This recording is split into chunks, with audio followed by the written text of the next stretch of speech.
Then candidate Donald Trump kisses a Women for Trump placard during a rally in Lakeland, Florida.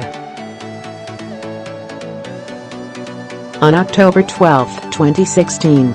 Mandel Ngan AFP Getty Images, by Philip Bump September 4 at 4:54 p.m. I tend to take the pronouncements of former White House advisor Stephen K. Bannon with a bit of skepticism, so when he was quoted in July as declaring that the Republican college-educated woman is done, that white women with college degrees were giving up on the party, I figured I'd see whether that was the case. It was the case. At that point, I made a version of the graph below, using every available Washington Post poll, with our partners at ABC News and the Schar School, for each election cycle. After 2016, the gap on the generic congressional ballot between support for Republicans and Democrats among white women with college degrees became a canyon. Including our most recent poll, the gap is 38 points, slightly narrower than in our last poll, but still reinforcing the idea that the group isn't going to be a bulwark of support for Republicans in November. That gap is wider than among women overall, where Democrats have a 25-point margin. That's because white women without college degrees still prefer Republicans to Democrats. This is, in part, President Trump's fault. The split between white women with and without degrees has grown a lot wider since Trump took office. Using the most recent post-ABC poll, we compared approval ratings among various groups at this point with where they stood in April 2017, the first point at which the Post and ABC polled on approval for Trump. Here's the overview. Notice that white women with degrees had much bigger shifts since April 2017 than did white women without degrees.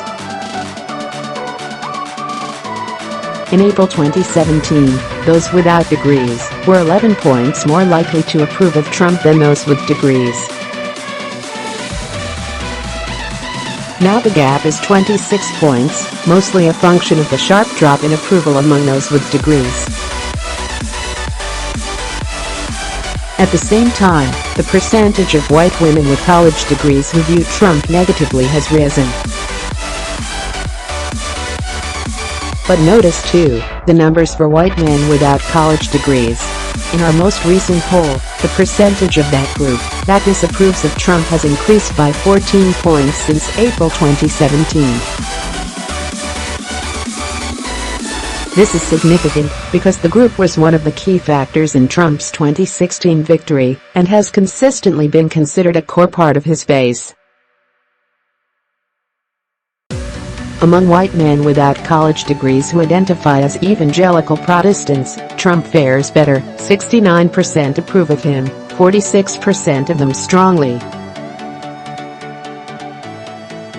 Only 55% of white men without degrees overall approve of Trump, down 10 points since April 2017. Remarkably, nearly 4 in 10 in that group strongly disapprove of Trump's job performance, a 15-point increase since our first poll.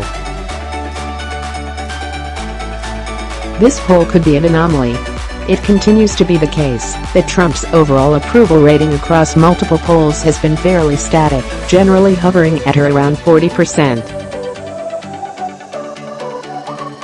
In our new poll, his overall approval rating was 36%, 6 percentage points lower than in April 2017.